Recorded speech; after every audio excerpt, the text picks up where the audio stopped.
Imagina un presidente que, en el mismo verano en que el mundo aplaudía la primera gran cumbre global para la igualdad de las mujeres, encendía los reflectores sobre su esposa vestida de huipil y sonrisa de campana, mientras en los pasillos más fríos del poder, madres, con fotos colgadas al pecho preguntaban por sus hijas y sus hijos desaparecidos. Héroe de la modernidad o rostro sonriente de un país en guerra consigo mismo.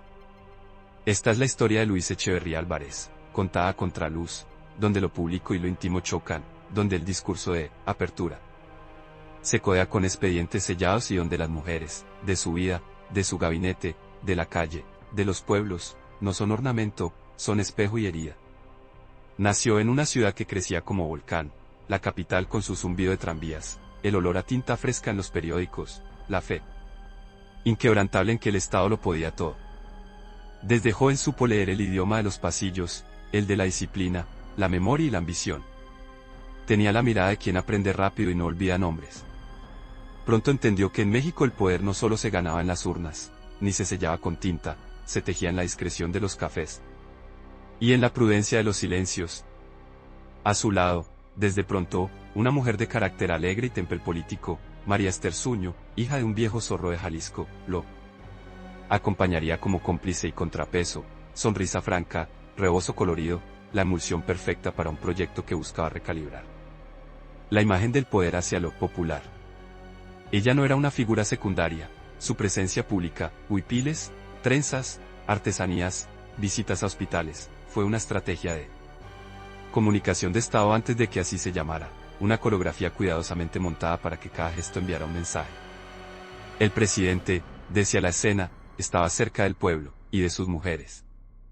Pero antes de la parafernalia, vino el aprendizaje más duro, la oficina que controla los pulsos del país, la Secretaría de Gobernación. Ahí se deciden tonos y ritmos, cómo responder a una marcha, a un paro universitario, a una asamblea sindical, qué cable diplomático se contesta y cuál se archiva. La ciudad venía de anos eléctricos, con jóvenes que pedían respiraderos y un gobierno que respondía con el peso de su aparato. En ese intersticio, donde un país se hace adulto a empujones, se fraguó la imagen de Echeverría como operador incansable, de horas infinitas, de estrategia y de orden, del hombre que siempre tenía una carpeta bajo el brazo. Y junto a ese hombre, siempre, mujeres que no salían en la foto oficial, secretarias que sostenían el hilo de la agenda, reporteras que aprendían a leer su lenguaje parco, activistas que buscaban una audiencia, madres que, desde las barras del Congreso o los pasillos de Bucareli, pedían respuestas con la fuerza insonora de un susurro que no se rinde. Al llegar a la presidencia, el guión parecía claro, un sexenio de expansión, una nueva retórica de apertura democrática, un Estado que se declaraba listo para escuchar. En la televisión, el nuevo jefe del Ejecutivo aparecía con la cadencia de un profesor que toma lista, recorridos, discursos, informes, inauguraciones. A su lado, la primera dama reinventaba el papel con una estética de raíces, visitaba mercados, estrenaba programas sociales, se mezclaba con trabajadoras, parteras, maestras rurales. Todo parecía fluir en una narrativa donde el hombre planificador y la mujer cuidadora representaban, en dúo, una idea paternalista de nación. Sin embargo, bajo ese telón bordado con flores, vibraba la disonancia. Porque una cosa es el teatro y otra la tramoya, y en la tramoya había expedientes, informes, nombres subrayados, teléfonos vigilados, carpetas con fotos en blanco y negro. El país, además, hervía en femenino. En los barrios y universidades, el movimiento de mujeres empezaba a ponerse de pie con una convicción inédita, hablar del cuerpo, del trabajo, del salario, de los derechos, sin pedir permiso. Aquella década traía un oleaje internacional que desembocaría, con bombo y platillo, en la Ciudad de México, el Año Internacional de la Mujer y la primera conferencia mundial en territorio mexicano. La foto es potente, el mundo mirando a México para conversar de igualdad, y el presidente como anfitrión orgulloso, presentando un país capaz de colocar a las mujeres en el centro de la agenda.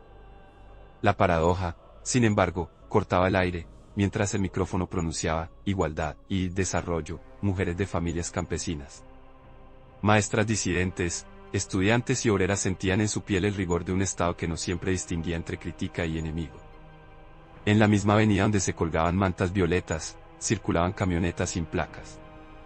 El eco de ese contraste es el que nos obliga a mirar a Echeverría con una doble lente, la del gesto público y la del expediente silencioso. Pero regresemos un paso, ¿cómo se construye un político que habla al mismo tiempo de apertura y orden? Con método. Con gira. Con ritual. Echeverría tenía la energía del peripatético, recorría, inauguraba, escuchaba, o parecía escuchar, tomaba nota. A cada visita, un encuentro con mujeres organizadas, cooperativas de artesanas, comités de salud, voluntariados que surgían y se multiplicaban. El mensaje era claro, las mujeres, en su discurso, eran columna vertebral del tejido social, su labor en la casa, en el campo, en la fábrica, era fundamental, palabra que repitió como mantra. Pero el reconocimiento venía con una condición no escrita, se les celebraba en tanto guardianas del equilibrio, no necesariamente como actoras autónomas de la vida política. Ese es el nudo, en la misma frase cabían el elogio y la limitación. Y ahí, en esa tensión, se dibuja una relación compleja con las mujeres, cercanía y distancia, tributo y control, aplauso y tutela. María Esther, por su parte, jugaba su papel con maestría. No era, como algunas caricaturas pretendían, solamente una primera dama de huipil bonito. Su agenda tenía colmillo, campanas de salud, visitas a hospitales, promoción de oficios tradicionales, acercamiento a comunidades indígenas con un discurso de orgullo cultural. En muchas casas, su imagen colgada en la sala era símbolo de ternura institucional, en otras, motivo de recelo por lo que se veía como folclore oficial. Pero nadie le negaba la eficacia, donde ella llegaba, el ánimo subía, las cámaras se encendían y las historias salían a flote. Fue, sin duda, un rostro amable del sexenio, y a la vez, por la ley de las contradicciones, ese rostro convivía con otra cara de Estado, la que consideraba agitadoras, a mujeres que repartían volantes, la que fichaba maestras, la que tomaba nota de las que encabezaban huelgas o buscaban a familiares desaparecidos. Dentro del gabinete y el aparato, la presencia femenina fue escasa, como en casi todo el mundo en aquella época. Pero el discurso oficial repetía que la mujer mexicana era pilar. Las radios transmitían jingles empalagosos donde la madre era corazón del hogar y el trabajo femenino se nombraba ayuda. En mítines, el presidente se acercaba a saludarlas en primera fila, sonreía, preguntaba por sus hijos, escuchaba a las parteras relatar partos complicados. Esas escenas parecían pequeñas, pero construían un relato emocional. El mexicano promedio veía al presidente y a su esposa como un matrimonio que encarnaba orden y ternura. Y, conviene subrayarlo, esa narrativa funcionó. Acunó un imaginario donde la nación era una familia, él el padre responsable, ella la madre sensible. ¿Problema? Las familias reales no viven de metáforas. Viven de salarios, de seguridad, de justicia, de voz. Y cuando las voces femeninas pidieron pasar de metáfora a ciudadanía, el aparato mostró su nervio, el aplauso se volvió seno fruncido. En las calles, el país trazaba su propio mapa con manos de mujer, obreras metalúrgicas que paraban máquinas, estudiantes que pintaban consignas, trabajadoras domésticas que empezaban a pronunciar palabras antes impensables, contrato, seguro, jornada. En los pueblos, campesinas que cruzaban ríos para vender sus bordados, parteras que atendían con luz de vela, maestras que caminaban kilómetros para llegar a un aula de techo de la mina. Esas manos hicieron fila para recibir al presidente, para contarle sus urgencias, para arrancarle promesas. Algunas volvieron a casa con una ambulancia prometida, otras, con un expediente abierto en ninguna parte. De ese caleidoscopio, de esperanzas y decepciones, saldría la gran fotografía del sexenio. Y sin embargo, hay que decirlo, Echeverría supo leer el signo de su tiempo. Entendió que el planeta estaba cambiando y que México no podía quedar fuera de la conversación sobre la igualdad. Apostó la carta grande de traer la Conferencia Mundial sobre la Mujer. La ciudad se llenó de delegaciones con acentos distintos, de ponencias vibrantes, de debates encendidos. México se miró en el espejo del mundo y, por un momento, pareció lo que quería decir de sí mismo, moderno, plural, con mujeres en tribunas. Pero la modernidad de escaparate tiene el riesgo del reflejo, muestra, sí, ilumina, también, aquello que quiere esconderse. Activistas locales aprovecharon el foro para hablar de lo que no cabía en los discursos oficiales, la violencia doméstica invisible, las brechas salariales que crecían en silencio, las violencias del Estado que no decían su nombre. Y ahí, otra vez, la figura de Echeverría, aplaudiendo en la inauguración, sonriente en la foto grupal, mientras, tras el telón, un Estado que no toleraba demasiado bien el disenso afinaba su partitura. Hablemos de lo íntimo sin chismear. La vida privada de un presidente es un territorio delicado, y más cuando se trata de relaciones con mujeres.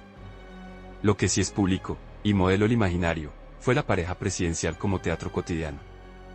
La complicidad visible entre ambos se tradujo en giras conjuntas, en mensajes donde ella subrayaba la dimensión humana de los programas y en la de planeación. Las mujeres primero, podía leerse en carteles de campanas de salud, la nación en movimiento, en los discursos. En ese diálogo escénico, la mujer, la esposa, la madre, la voluntaria, era un puente. Un puente con flores, sí, pero puente. Y la pregunta que mordía por debajo era si ese puente llevaba a una ciudadanía plena o a una glorificación del rol tradicional. La respuesta, como casi todo en el sexenio, es ambigua. Hubo avances en visibilidad y agendas, hubo también límites que parecían paredes. Para las jóvenes que crecían en los 70, el gabinete era un palacio con puertas entreabiertas. Algunas lograron colarse a consultorías, a áreas técnicas, a institutos, otras chocaron con el techo invisible. El lenguaje del poder seguía siendo masculino, metáforas de guerra, de conquista, de mando. Aún así, la presencia de María Esther y de la conferencia global colocó un reflector que ya no se apagaría. Sembró vocabulario, abrió ventanas, dejó preguntas sin contestar. Y, como suele ocurrir, fueron las mujeres de fuera del cuadro, las que no cabían en el Ladies First ceremonial, quienes más empujaron. Sindicalistas, periodistas, abogadas, campesinas, maestras. Mientras el presidente tejía su relato de desarrollo compartido, ellas tejían otro, el del derecho a decidir, a protestar, a sindicalizarse. A que el Estado responda no con archivos sino con justicia. Detrás de cada acto de gobierno, hay figuras en el borde de la foto. En la historia de Echeverría, muchas de esas figuras fueron mujeres, la funcionaria que redactó un memo clave, la enfermera que le susurró en un hospital, falta personal, faltan camas, la líder comunitaria que le tomó la palabra en público y le arrebató una promesa. La periodista que, con una grabadora pesada colgada al hombro, le lanzó la pregunta incómoda, la madre que, con voz baja, le sostuvo la mirada y le dijo un nombre propio que él quizá olvidó al minuto siguiente. Esas miradas construyen una biografía paralela, no la del hombre que decretó, sino la del país que le reclama. El relato se vuelve más denso cuando escuchamos la música de fondo, la de un Estado que, al tiempo que pronunciaba apertura, afinaba sus mecanismos de control. La ciudad aprendió nuevos miedos, ciertos autos sin placas, ciertos edificios con luz a deshoras, ciertos pasos que te seguían media cuadra. En ese clima, las mujeres ocuparon dos orillas, fueron sujeto político con voz nueva y fueron, también, víctimas específicas de un sistema que las quería en el molde. La imagen de una primera dama al frente de campanas de vacunación podía compartir página, el mismo día, con la crónica de una protesta de estudiantes donde la policía cargaba sin distinguir género. Ese choque de imágenes, la enfermera sonriendo y la porra disuelta a macanazos, define la tensión central de este relato. Porque, al final, hablar de Echeverría y las mujeres es hablar de una tensión no resuelta, la que existe entre el elogio oficial de lo femenino y el reconocimiento efectivo de derechos. Entre la postal y el contrato, entre el rebozo y la nómina, entre el aplauso al pilar del hogar y el salario que no alcanza, entre el Foro Global de Igualdad y la manifestación local vigilada. El presidente, con su verbo de profesor paciente, lo sabía, era un equilibrista en cuerda floja. Y si el espectáculo deslumbraba, los espectadores empezaban a aprender que también podían abuchear.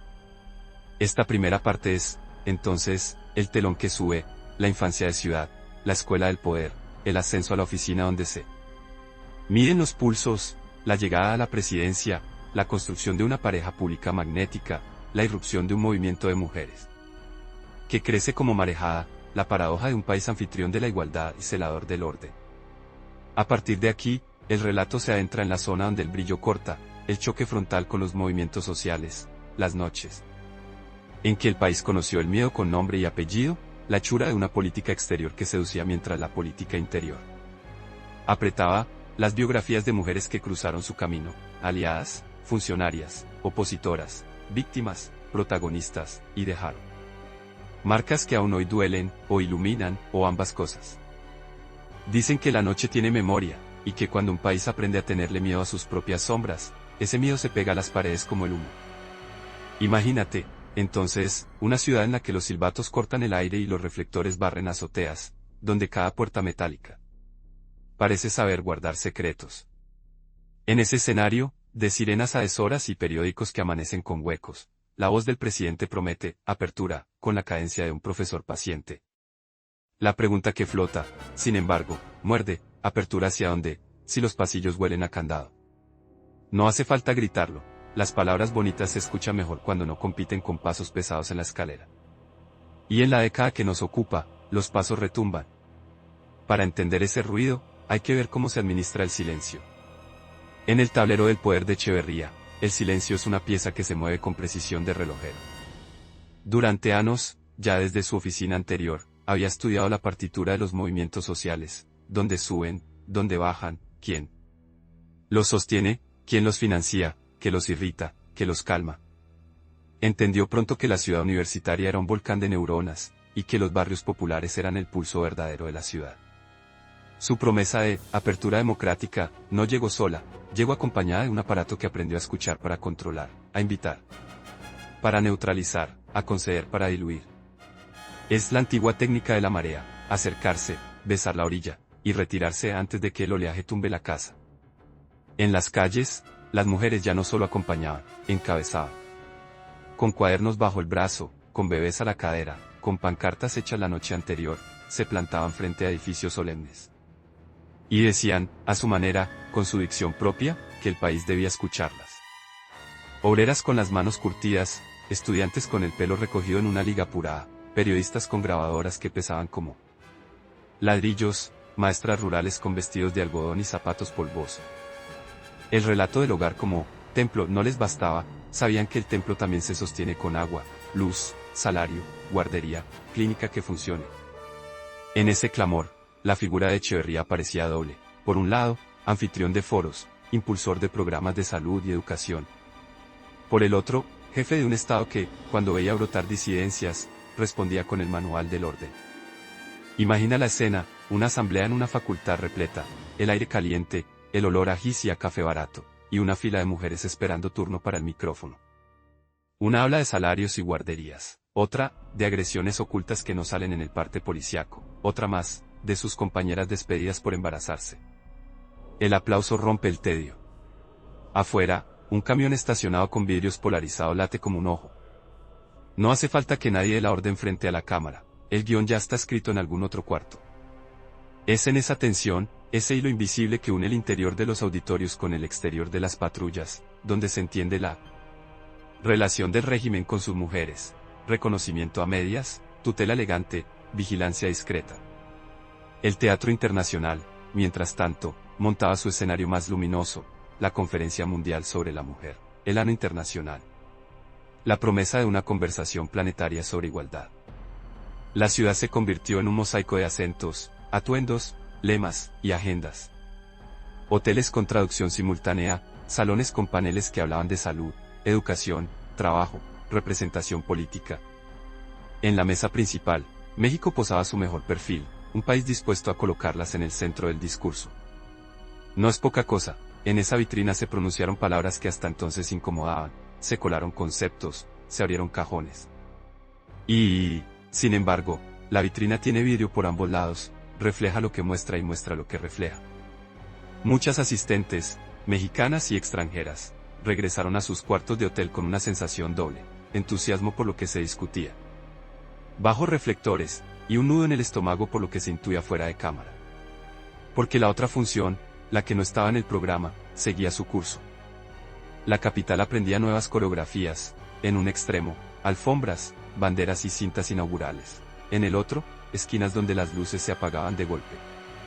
Y entre esas dos puntas, historias mínimas que, juntas, dibujan un país, la trabajadora que agarraba el camión al amanecer y llegaba a un taller con candado por ajustes, la reportera que quedaba de verse con una fuente y encontraba en su lugar una silla vacía. La estudiante que regresaba a casa por rutas alternas, por si alguien la seguía, la madre que pegaba con cuidado la foto de su muchacho en una cartulina y salía a pegarla en los postes. Si algo tenían en común esos relatos, era una oración breve y cerrada, no se dice. El país repetía, no se dice, como una jaculatoria. Pero los, no se dice, se acumulan, y cuando se juntan hacen ruido. No es casual que, en esos años, la palabra, desaparición, se convirtiera en fantasma.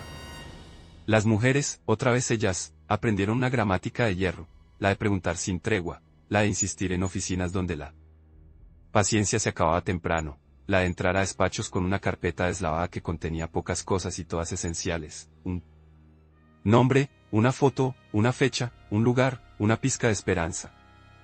Esas madres, esposas, hermanas llenaron de dignidad las salas de espera. Sus voces, sin aspaviento, perforaron paredes. Vengo a preguntar por. En la mesa principal del sistema, más de una vez, esas visitas fueron nota al margen, una esquina del papel. Pero las esquinas crecen. Y la historia demostrará que, de toda la oratoria de salón, lo que más resiste es la obstinación de esas manos con unas cortas y pulso firme. Y la pareja presidencial. En ese clima, su coreografía cobró una dimensión extraña. El presidente mantenía el paso del maratonista institucional, la primera dama afinaba la proximidad, la sonrisa, la campana de salud. La visita a la comunidad. Esa estética de lo popular, que ella encarnaba no era improvisación, era estrategia. Había convicción, la suya, y había cálculo, el del régimen. En los mercados, las mujeres la recibían con flores, con listas de peticiones, con niños cargados en brazos. En hospitales, señalaba goteras y camas vacías, preguntaba por medicinas faltantes. En comunidades indígenas, aplaudía a parteras y artesanas. Esa proximidad tejía un puente emocional que el gobierno necesitaba, y que muchas mujeres agradecían con sinceridad. El riesgo, sin embargo, estaba agazapado, que la ternura oficial sirviera de cortina para ocultar, detrás, la maquinaria del control. Imagina el contraste, por la mañana, un acto público donde se anuncia una campana para alfabetizar mujeres adultas, por la tarde. Una redada en una vecindad donde la policía pregunta, ¿quiénes se juntan a leer? La alfabetización como sospecha, leer, reunirse, hablar. No hace falta subrayarlo, lo que para unas oficinas era un programa, para otras era un foco amarillo. En ese juego de espejos, Echeverría se movía con soltura. Sabía decir lo que había que decir a cada audiencia, sabía, también, qué piezas no debían moverse del tablero. Y a las mujeres, ese colectivo inmenso y diverso, se les ofreció un lugar cómodo, visible, celebrado, siempre que no rompieran demasiado el molde. Pero el molde se rompe solo cuando el mundo cambia. Y el mundo cambiaba. La segunda ola del feminismo traía preguntas que la retórica paternalista no podía responder. ¿Qué hay del cuerpo y de la autonomía? ¿Qué hay del trabajo no remunerado que sostiene la economía? ¿Qué hay de la violencia que no deja moretón visible? ¿Qué hay del derecho a decidir, a organizarse, a ser sujeto político pleno? En asambleas donde antes solo se hablaba de salario, las mujeres ponían sobre la mesa la jornada doble, en la fábrica y en la casa. En facultades donde antes se disputaban teorías, ellas metían el cuerpo, guarderías, baños, seguridad en el camino. En sindicatos duros, ellas cuestionaban jerarquías blindadas. En medios, insistían en vocabularios nuevos. Ese empuje convirtió los foros oficiales en territorio a disputar. Y los discursos del presidente, que tanto sabían de cifras y promesas, se toparon con el filo de preguntas sin maquillaje. Hubo, claro, avances, programas de salud materno-infantil que sí salvaron vidas, visitas de la primera dama que sí dejaron, en algunos pueblos, clínicas pintadas, camionetas, equipos, concursos de artesanías que sí llevaron dinero a manos de mujeres, campanas que sí vacunaron, que sí alfabetizaron, que sí atendieron. Sería injusto negarlo. Pero la historia no es una lista de logros administrativos, es una tensión moral. Y la moral se mide no solo en lo que se inaugura, sino en lo que se oculta. A cada listón cortado le corresponde, como sombra, una carpeta guardada. A cada foto con flores, un par de manos que pegan una foto con cinta sobre una pared húmeda. Esa simultaneidad, brillo y sombra, es la que define el sexenio visto desde la orilla femenina. Y en lo más íntimo, aquí conviene caminar con cuidado. La curiosidad pública suele tropezar con la ética. Lo cierto, lo que el archivo abierto permite decir, es que la biografía sentimental privada del presidente nunca fue centro del relato nacional, lo fue, en cambio, su relación simbólica con la mujer mexicana, como categoría política. Esa abstracción, repetida una y otra vez en discursos, generó efectos concretos, colocó a millones en el altar del elogio, pero las dejó, todavía, a 2 pasos del estrado del poder. El elogio es un espejo amable que no abre puertas. Abre, cuando mucho, vitrinas. Y las vitrinas se limpian, se iluminan, se presumen, pero no se habitan. No es menor, tampoco, el papel de la comunicación.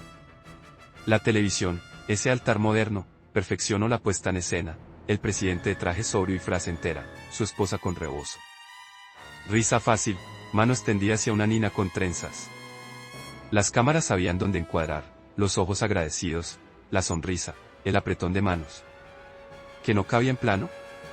La retaguardia, la fila de solicitudes que quedaban sin folio, la carta que nunca llegaba, la mujer que, al volver a casa, debía enfrentar a un marido celoso de esa cercanía con lo oficial, la trabajadora social que sabía que el presupuesto no sería suficiente.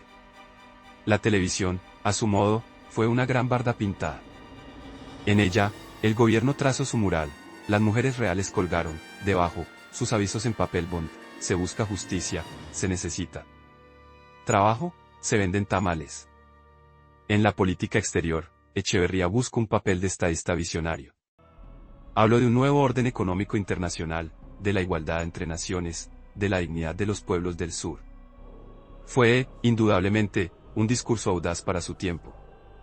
Y sin embargo, ahí también las mujeres dejaron su huella, diplomáticas jóvenes que preparaban notas, traductoras que descifraban matices, periodistas que colocaban a México en páginas internacionales, activistas que cruzaban la frontera del lenguaje y conectaban luchas. Muchas de ellas narrarían después el contraste más doloroso: representar afuera un país que adentro negaba preguntas. Esa esquizofrenia cansa. Cansa y rompe, poco a poco, la confianza. En los barrios, mientras tanto, la vida seguía su curso áspero y bello. Las mujeres sostenían la ciudad real, encendían comales, cruzaban la urbe en camiones atestados, atendían comedores improvisados. Eran jefas de familias sin salario digno ni guardería segura. Cuando el presidente visitaba esas colonias, se escuchaba el murmullo de esperanza que despierta cualquier visita del poder, también el susurro de escepticismo que se aprende a puntadas. Un día llegaba una pipa de agua, otro día una patrulla. A veces llegaban las dos. Las historias de esos barrios, contadas al calor de la olla, tienen su propia épica, la de la sobrevivencia diaria. Y aunque no lo dijeran con ese nombre, su agenda era política pura: vivir sin miedo, comer sin sobresalto, curarse sin pedir favores, estudiar sin pedir disculpas. La pregunta que va tallando esta segunda parte es brutal en su simpleza: ¿qué significa relación con las mujeres cuando se es presidente? ¿Un repertorio de programas? ¿Una estética de cercanía? ¿Una red de funcionarias invisibles que sacan adelante lo que los discursos prometen? ¿Un juego de espejos con la primera dama como figura cálida? ¿O, fundamentalmente, la forma en que el Estado trata a las mujeres que disienten, que trabajan, que preguntan, que exigen, que buscan? Si medimos por esto último, el veredicto es incómodo: el régimen, con Echeverría al frente, supo abrazar y supo apretar. Supo aplaudir y supo fichar. Supo inaugurar y supo clausurar conversaciones. Y las mujeres, que ocuparon todos los papeles, del aplauso al reclamo, pagaron, como siempre, las facturas más altas. Queda, por último, una imagen que condensa el tiempo: una plaza soleada, una tarima con flores, altavoces que sueltan palabras como igualdad, desarrollo, participación. En primera fila, mujeres con vestidos de colores. A 2 cuadras, en una oficina sin ventanas, una madre dicta a una mecanógrafa el nombre de su hija. En la tarima, el aplauso; en la oficina, la pausa. Entre una y otra escena, un país entero. Ese es el espejo en el que se miró el sexenio: una mano que ofrece programas y otra que sostiene el archivo. Y esa dualidad, tan mexicana, es quizá la clave para entender a Echeverría cuando lo miramos desde la orilla de ellas. Dicen que las biografías oficiales se escriben con tinta indeleble y verbo prudente, pero las biografías verdaderas, las que raspan, se escriben con voces. Escucha estas, una por una, como si fueran golpes discretos a una puerta cerrada. La primera voz llega con olor a metal y grasa, es la de una obrera de maquila en la periferia. Se llama Alma y el reloj de su vida no marca horas, marca tandas. Al amanecer deja a su hija con una vecina, cruza un descampado, entra al taller por una puerta de la mina y se ajusta un cubrebocas que pica. A lo largo del día, la línea de producción le exige manos rápidas y espalda doblada. A veces, un supervisor con corbata le pide comprensión, hay metas, hay cuota, hay que sacar el pedido, por el país, por el desarrollo. Alma lo mira y piensa que el país no se come, se mastica de a poquito con tortilla y café ralo. En la radio del taller suena una cápsula, el gobierno impulsa el trabajo de la mujer. Ella aprieta los labios y hace cuentas, lo que entra, lo que sale, lo que no alcanza. El viernes, con otras compañeras, firma una carta que pide guardería. Al entregarla, siente que en la oficina alguien cambia el tono. Días después, 2 patrullas rodean la cuadra. Nadie grita. No hace falta. El miedo sabe hablar en susurros. La carta no regresa, el rumor, sí, están fichando nombres. Y sin embargo, la semana siguiente, Alma vuelve a firmar. Con las manos temblorosas, pero firma. No por valentía épica, por necesidad cotidiana. Porque sin guardería no hay jornada posible. Porque sin jornada posible no hay país que resista a su propio discurso. La segunda voz llega con olor a tinta y café recalentado. Es la de una reportera que aprende en la calle lo que en la redacción nadie encena. Se llama Nora. Sabe distinguir el sonido de unos pasos que no quieren ser oídos. Corre a cubrir inauguraciones donde la primera dama abraza con sinceridad, esa sinceridad que ella, Nora, no quiere negar, y también. A plantones donde una hilera de mujeres sostiene carteles con nombres propios. Un día la asignan a un tema que huele a pólvora vieja, habla con las madres. Entra a una sala de espera con sillas de plástico y paredes verde agua. Una mujer de trenza larga le extiende un folder suavemente arrugado. Dentro, la foto de un muchacho con chamarra de pana. Se llama Daniel. Estudia en la prepa. Desapareció en abril. Nos dijeron que esperáramos. Nora anota, graba, pregunta. Ve en la pared un calendario con santos y fechas subrayadas. Siente que el país tiene demasiados días subrayados por razones que no salen en la televisión. Esa noche, al escribir la nota, el editor le pide bajarle tantito. No es censura explícita, es un guiño que se vuelve costumbre. Ella guarda la grabadora en un cajón y se promete una cosa, sostener la mirada de esas madres hasta que el editor se canse primero. La tercera voz entra con olor a aula polvosa y gis en los dedos, es la de una maestra rural. Le dicen, profe Licha. Entra a su salón con un morral de tela y un pizarrón remendado con cinta. Encena a leer a niñas que caminan kilómetros con el sol en la espalda. Repite sílabas cantadas, mame mi momu, y en la última, mu las niñas sueltan la risa. La risa ilumina, por un segundo, la sala de la mina. Pero cuando a la salida Licha se sienta en una banca a revisar cuadernos, saca también una libreta donde anota otras cosas. Hay 3. Niñas que ya no vinieron porque las mandaron a ayudar a la casa. Hay 2 que llegan con moretones y dicen que se cayeron. Hay una que suena a conseguir hasta secundaria, pero su papá dice que no. Licha piensa que alfabetizar es también cuestionar paredes invisibles. Ese pensamiento la lleva a una reunión de maestras donde hablan de guarderías, de comedores escolares, de baños seguros. Una vez, a media asamblea, alguien toma fotos sin preguntar. Días después, una voz al teléfono le sugiere, ocúpese de encenar y no de organizar. Licha cuelga y se queda muda unos minutos, con la mano encima de la libreta. Luego escribe una palabra, seguir. La cuarta voz huele a cloro y a sopa, es la de una trabajadora del hogar que hace la ciudad cada mañana sin recibo de nómina. Se llama Reina. Conoce el mapa íntimo de departamentos ajenos. Barre migas de pan caro, tiende sábanas de algodón grueso, escucha programas matutinos donde se anuncia, con música alegre, una campana de salud para las mujeres mexicanas. Ella sonríe con un humor pequeño, hermoso, invencible. Piensa en su hermana alérgica al polvo y en el consultorio que siempre ocupa el médico, que hoy no vino. Cuando se entera de que la primera dama visitará un centro de salud cercano, se arregla la trenza, aprieta la blusa limpia y camina hasta el evento. En el templete, el discurso suena cercano, honesto. Reina alcanza a decirle a alguien de la comitiva, necesitamos que nos den recibos, señora, si no, no nos cuentan. No sabe si la escucharon. Pero su frase, corta y perfecta, queda flotando como un cometa. Hay frases que tardan años en caer, cuando caen, cambian pisos completos del edificio. La quinta voz huele a papel cebolla y a máquina de escribir, es la de una joven funcionaria técnica, una de esas que sostienen el estado con lápices apuntados. Se llama Beatriz. No sale en la foto, pero sus memorandos mueven engranes. Redacta alineamientos, afina presupuestos, corrige comas y calibra adjetivos. Se sabe el lenguaje del poder y su reverso. Todo lo que se dice se puede contradecir al día siguiente si cambian las prioridades. En su escritorio hay 2 tazas, una de café y otra de cinismo, y bebe de ambas para sobrevivir. Un día recibe una instrucción: incorporar enfoque de la mujer en un programa que nació sin ellas. Beatriz arma cuadros comparativos, escribe equidad, participación, salud, educación. A ratos siente que está colgando guirnaldas en un cuarto sin luz. A ratos, en cambio, cree que esa guirnalda, por mínima que sea, puede evitar que una niña se caiga por las escaleras. Se aferra a esa posibilidad. Le da sentido. Mientras, en el piso de arriba, un discurso se cocina con la receta de siempre: metas ambiciosas, fotos, cifras redondas. Beatriz aprende una lección: a veces la justicia entra por la puerta chica, a escondidas de la estadística.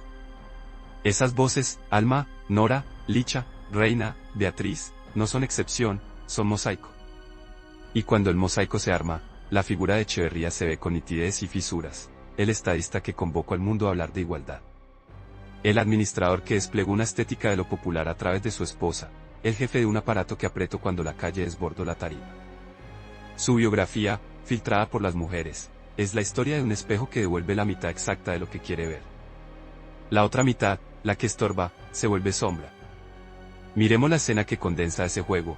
La primera dama llega a una comunidad con una brigada de salud. Hay música de banda, niños con globos, mujeres con vestidos floridos. Aplausos. Se entregan cobijas, se anuncian campanas, se inaugura un dispensario. La gente hace fila para vacunas, para consultas.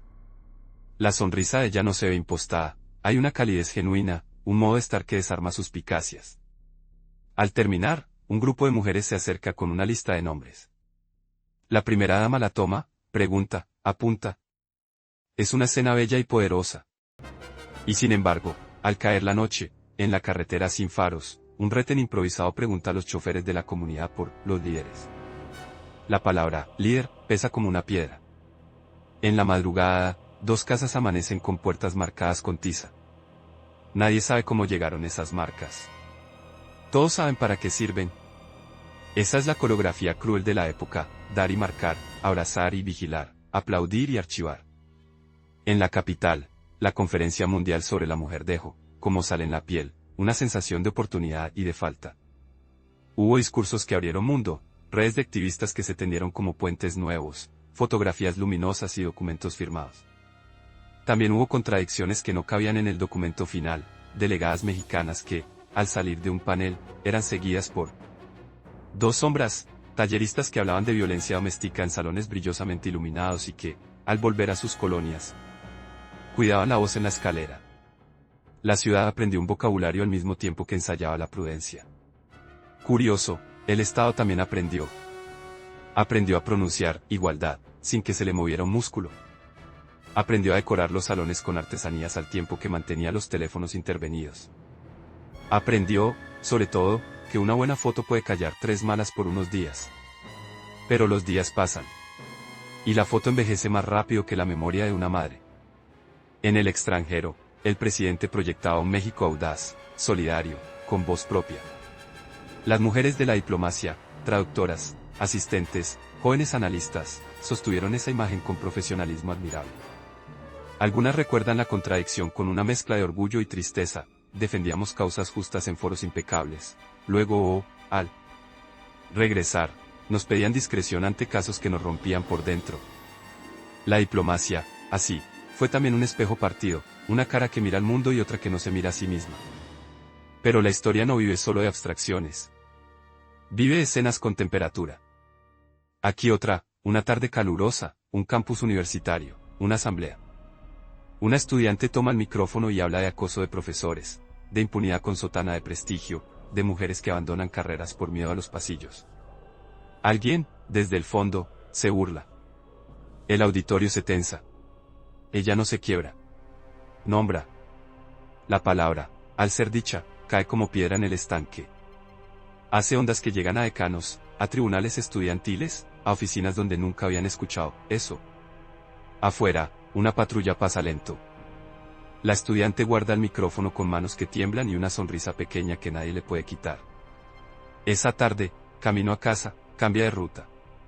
Lo sabe, decir la verdad tiene tarifa. La está pagando. Y aún así, dice. Porque alguien dijo antes, porque alguien dirá después. Un paréntesis necesario, cuando hablamos de las mujeres, corremos el riesgo de uniformarlas. Nada más injusto. No es lo mismo la obrera que estira el salario hasta el domingo que la abogada que aprende a negociar pasillos. No es lo mismo la campesina que pelea agua a la madrugada que la periodista que pelea espacio en portada.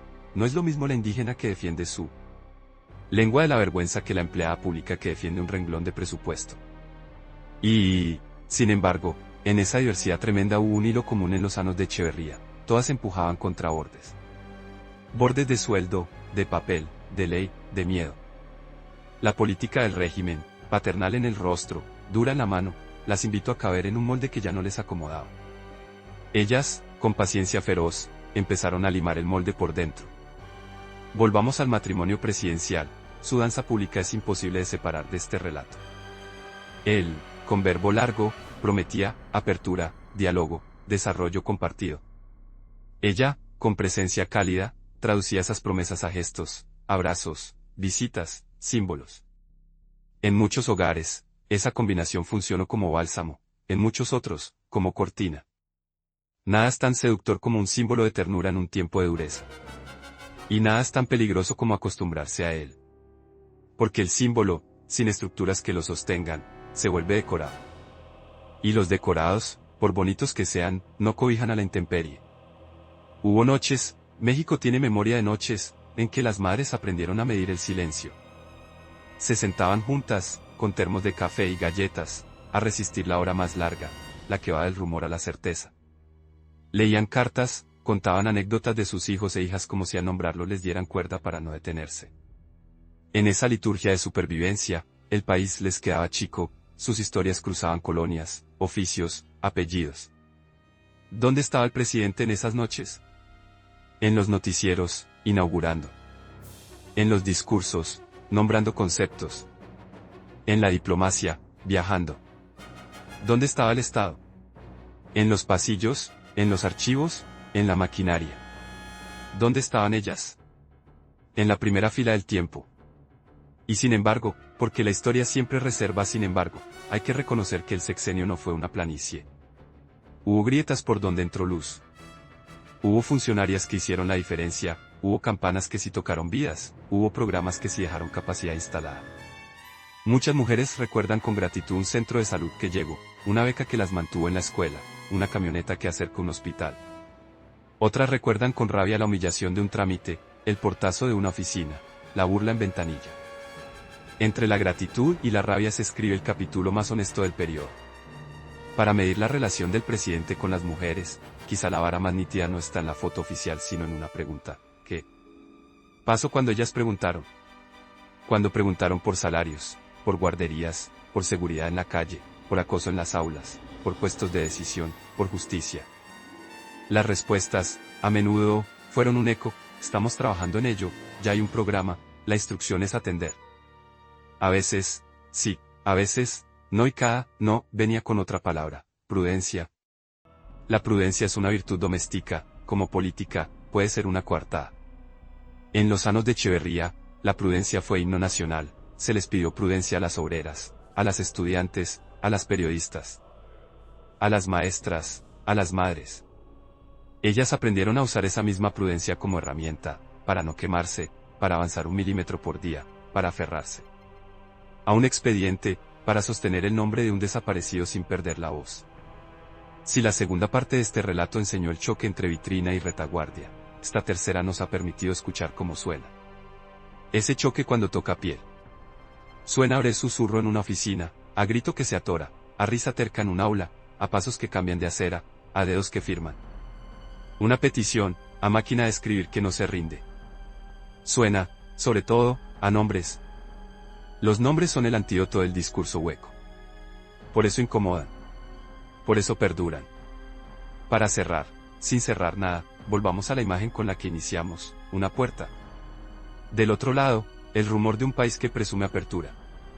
De este lado, mujeres con carpetas, con bebés, con libretas, con grabadoras, con mandiles, con suéteres sobre los hombros. Tocan. Tocan sin destruir, tocan sin pedir permiso con la voz baja, tocan con paciencia y con hambre. Tocan hasta que la puerta no tiene más remedio que abrir. Lo hizo a veces, otras no.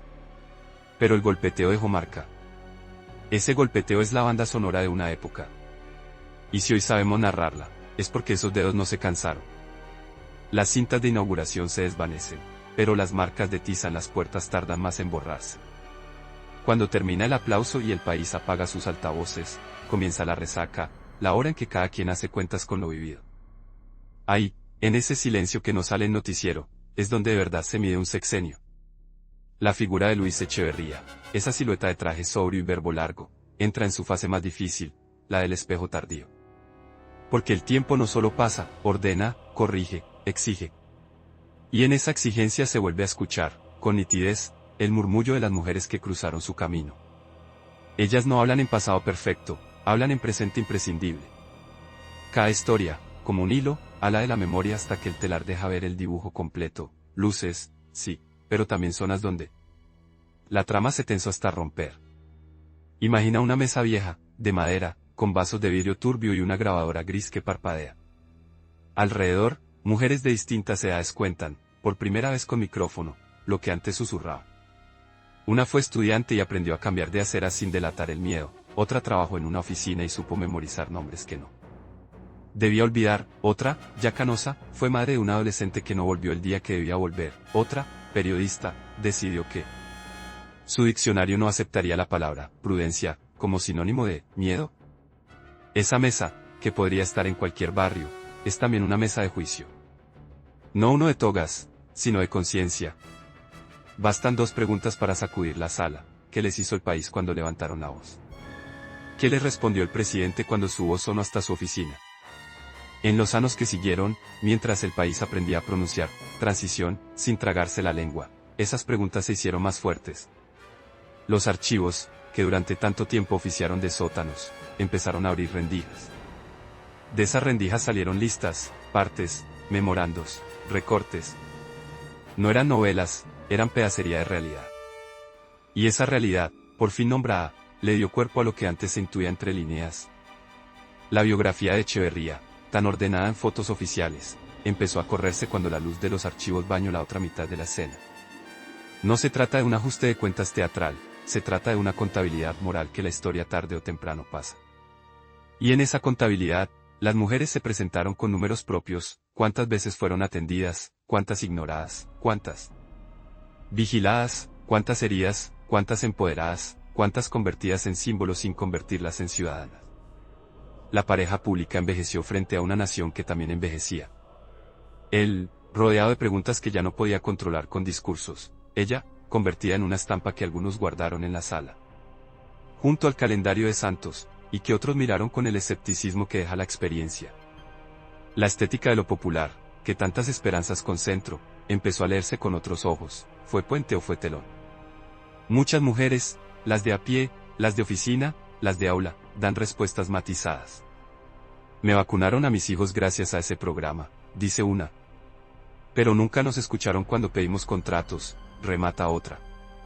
Nos abrazaban en los mercados, en los expedientes, ni apellido teníamos, agrega una tercera. Esa constelación de voces compone el juicio más honesto, ni demonio de una pieza ni ángel de altar, un poder que mezcló ternura, control, progresos concretos y silencios duros, un país que aprendió a sonreír a cámara mientras apretaba los dientes. Los pasillos universitarios, décadas después, volvieron a oler a gis y a miedo, pero esta vez el miedo tenía contrapesos, colectivos.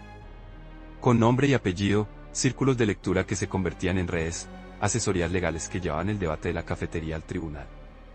Muchas de las líderes de estas redes crecieron viendo a sus madres lidiar con el doble turno, la parada del camión, la fila de ventanilla. Traían, en la espalda y en la lengua, la memoria de un estado que decía, apertura, pero no siempre abría puertas. Por eso su deseo era radical en su sencillez, que ninguna tuviera que pedir permiso para existir. Ese deseo, enfrentado al peso de la costumbre, hizo ruido primero y luego música. Música áspera, sí, pero música. Y en esa música, el nombre de Echeverría volvió sin ceremonia, como referencia, como advertencia, como espejo de lo que no debía repetirse. La pregunta sobre relaciones con mujeres se desnudó de protocolo. Ya no bastaba la lista de programas ni la memoria de giras, había que revisar la artesanía íntima del trato. En oficinas de gobierno, abogadas jóvenes empezaron a utilizar frases que antes incomodaban: violencia institucional, responsabilidad del Estado, garantías de no repetición. A muchas les parecieron palabras raras, a ellas les parecían martillos finos. Con esos martillos golpearon puertas exactas, ministerios, archivos, comisiones, fiscalías. No buscaban venganza, buscaban verdad. Encontraron resistencias de piedra y también grietas por donde se coló la claridad. Una de esas grietas fue la voluntad de nombrar lo innombrable. Y esa voluntad, en la historia de México, siempre la han empujado mujeres. Hay escenas de la resaca que merecen primer plano.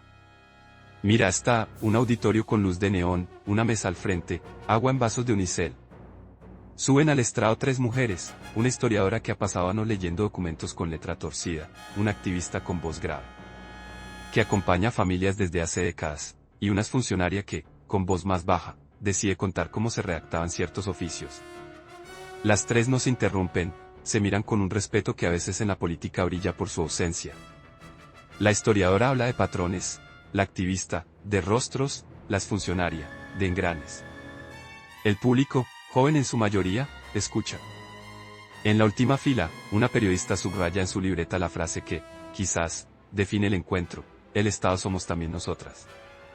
Cuando abrimos la ventana, no es absolución ni renuncia, es una manera de asumir que contra un Estado opaco la única vacuna estable es un Estado con mujeres que se niegan a ser cortina. Y sin embargo, la memoria no solo se teje en foros, también en cocinas. Una tarde cualquiera, en un departamento con patio, una abuela revuelve frijoles y habla con su nieta. A tu edad había desfiles, hija, y discursos largos. Y nosotras, aplaudir y cocinar. También hubo cosas bonitas, llegaron brigadas, vacunaron, me regalaron un rebozo en un evento. Yo lo guardé muchos años. La nieta, que ya editó videos y comparte cadenas de ayuda en su celular, le pregunta qué sintió. La abuela se queda mirando la olla, baja la flama y responde: sentí que me veía. Pero no me escuchaban. Y una cosa es ver, y otra es escuchar. Esa respuesta es una pequeña joya. Resume, en voz baja, una tesis entera sobre el sexenio, sobre la relación entre poder y mujeres en esa época, sobre la diferencia entre espectáculo y ciudadanía. La política exterior, revisitada sin reflectores, también deja su aprendizaje. No se trata de negar la audacia de un país que quiso hablar por el sur global, se trata de anudar ese impulso con la responsabilidad interior. Diplomáticas, traductoras, analistas que participaron en ese capítulo cuentan que el afuera les enseñó a pedirle más al adentro. Que el discurso de dignidad nacional les supo a poco si, al volver, debían guardar silencio en casos que olían a injusticia. Varias decidieron entonces una lealtad distinta, ya no a la comodidad del cargo, sino a la incomodidad de la verdad. Esa lealtad, de largo aliento, es una de las herencias menos visibles y más fuertes que dejaron los años de choque entre vitrina y retaguardia. No faltó quien preguntara, con inocencia o malicia, por la vida privada del presidente. En la resaca, el morbo siempre busca banquete.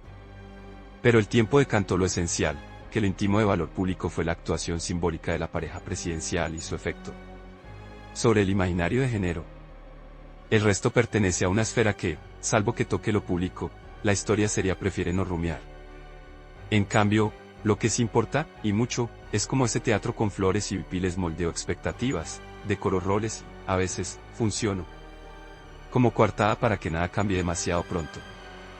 Esa lectura, más que chisme, es lección. Queda un capítulo áspero, el de las madres que siguieron tocando puertas hasta volver viejas. Bajo sus rebozos o sus chamarras, cargaron el país sin pedirle permiso a ningún noticiero.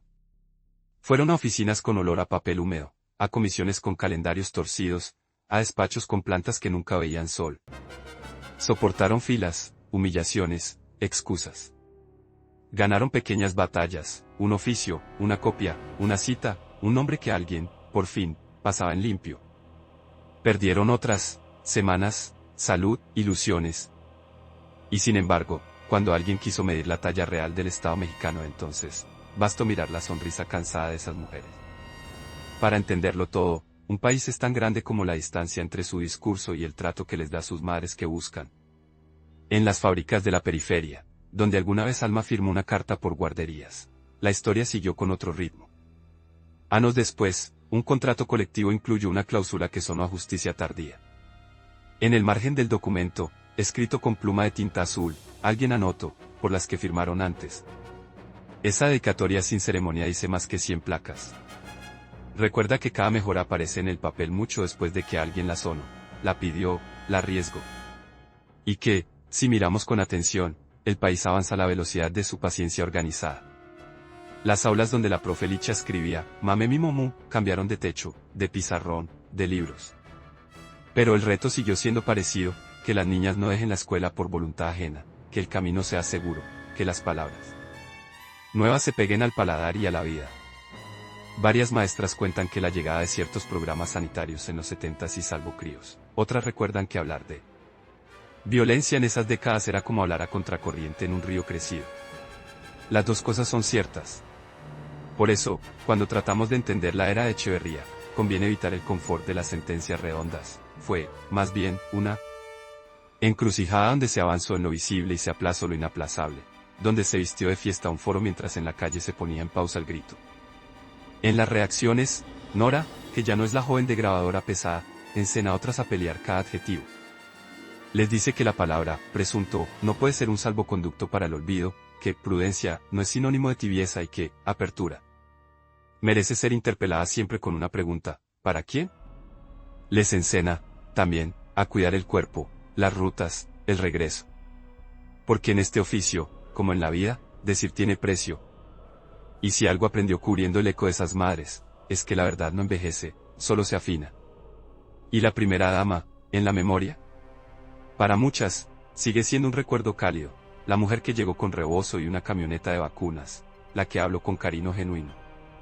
La que, en su lenguaje, intentó dignificar tradiciones despreciadas por décadas. Para otras, fue el rostro amable de una maquinaria que supo administrar ternuras.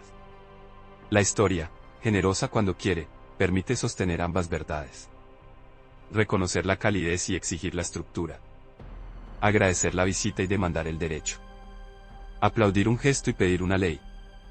En esa madurez reside quizá la mejor herencia de quienes cruzaron los 70 con ojos abiertos. Aprendieron a no dejarse encantar por la postal, a leer detrás de la cortina, a separar lo humano de lo sistémico. Cuando, con el paso de los años, el sistema político mexicano empezó a desmontar sus certezas, la figura de Echeverría se convirtió en referencia obligada, para algunos, un estadista que intentó reorientar un país enredado en su propio crecimiento, para otros, el rostro de una época en la que el Estado confundió disenso con amenaza. Mirado desde las mujeres, el veredicto es más fino y, por eso, más exigente. Hubo avances concretos en salud, visibilidad, vocabularios, hubo también cicatrices que no cierran con discurso. Hubo abrazos en mercados, sí, y hubo también la fría letra de archivos que, al abrirse, dolieron como si fueran de ayer. Hubo, en suma, una pedagogía del poder que invito a agradecer sin preguntar demasiado. Y hubo, gracias a ellas, una pedagogía de la ciudadanía que enseñó a agradecer y a preguntar al mismo tiempo. Para cerrar este tramo del viaje, sin colgar cortina, vale una última imagen. Noche tibia en la capital. En una azotea, un grupo de jóvenes arma un tendedero de historias, papeles, fotos, frases. De un lado, recortes de periódicos con sonrisas de inauguración, la primera dama con niñas de trenza, el presidente levantando la mano. Del otro, copias de oficios, cartas de madres, memorias de obreras, notas de periodistas, apuntes de maestras. El tendedero se mece con el viento. No hay coro, hay respiración. Una de las jóvenes, al terminar, se queda mirando el conjunto y dice, ahora sí se ve completo. No es un acto de revancha, es un acto de vista. La historia no mejora cuando se le quitan sombras, mejora cuando se le reconoce el contraste.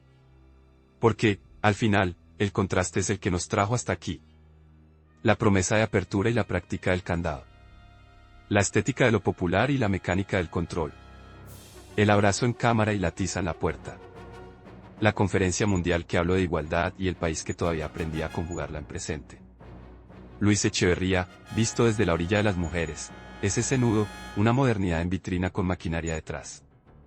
La lección que deja no pertenece solo a los 70, es un aviso de uso para cualquier poder que presuma sensibilidad mientras administra silencio. Las mujeres, las de entonces y las de ahora, ya aprendieron a leer ese instructivo. Lo llevan en la bolsa, junto a las llaves.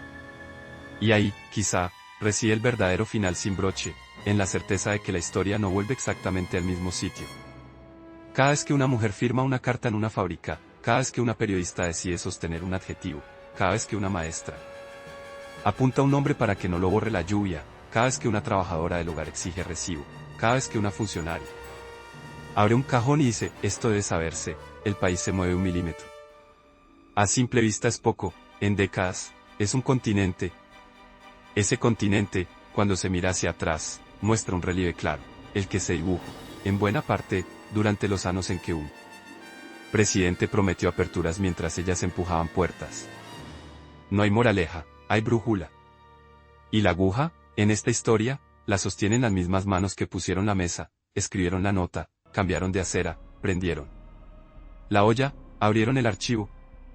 Si hoy entendemos mejor quién fue Echeverría, es porque ellas, en su diversidad feroz, se negaron a aceptar la versión de una sola voz.